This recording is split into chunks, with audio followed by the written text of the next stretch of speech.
pekerja anak. Jadi tidak boleh ada pekerja anak di desa. Kalau di level nasional capaiannya 96,41. Sementara di Desa Kedungrejo itu ya masih ada ternyata pekerja anak. Jadi sedikit pekerja anak masih ada. Kemudian kenapa pekerja anak itu tidak dibolehkan? Karena ini tentu saja sudut pandang global mengenai hak-hak anak untuk bisa mendapatkan atau merasakan dunia anak-anaknya. Sejak tahun 60-an itu sebetulnya paling tidak ya, sejak tahun 60-an itu ditemukan bahwa masa kanak-kanak itu bisa mempengaruhi kesuksesan pada waktu dia besar. Ini kajiannya tidak hanya di satu negara, meskipun penelitinya orang Amerika gitu, tapi kajiannya di lintas negara. Dan yang menarik adalah dalam kajian itu salah satu isi yang ternyata berperan penting adalah bagaimana bercerita kepada anak.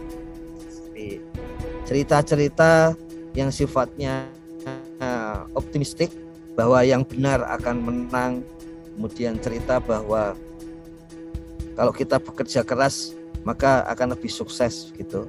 Itu ternyata membuat satu negara ketika anak-anak itu besar tentunya diisi oleh para penduduk yang produktif, yang berpikir positif, yang selalu optimis, bisa menyelesaikan masalah-masalah pekerjaan di sekitarnya gitu. Jadi masa anak-anak benar-benar dianggap sangat penting, dan salah satu hal yang penting adalah menanamkan atau istilahnya apa ya, anak-anak supaya bisa merasakan bahwa dunia sekitarnya itu sifatnya optimis, bekerja keras itu dihargai dalam hidup gitu, dan kemudian selalu memecahkan masalah karena yakin bahwa kalau ada masalah ada pemecahan. Jadi menarik itu mempelajari cerita anak-anak dibandingkan antar beberapa negara. Ada negara di wilayah dekat dengan Eropa tapi masih di wilayah timur. Di situ selalu menunjukkan sifat positif ya, optimis tentang orang-orang yang selalu bekerja keras, punya cita-cita kemudian mencapainya. Di belahan Asia bagian selatan itu justru di situ cerita-cerita untuk anak-anak itu cerita-cerita tentang pasrahan ya, supaya anak selalu melihat bahwa dia posisinya di mana, nasibnya di mana, sudah ditentukan sejak di zaman yang masa lalu, zaman purba, tentang apa yang akan terjadi, takdirnya kalau sekarang istilahnya gitu. Dan kemudian tidak punya banyak motivasi ya, seperti itu. Jadi anak-anak mendapatkan hak untuk bisa merasakan kondisi posisinya sebagai anak-anak, karena itu akan mempengaruhi bagaimana akan menjadi manusia dewasa setelah beberapa puluh tahun ke depan. Kemudian perdagangan manusia atau trafficking itu mencapai 0%.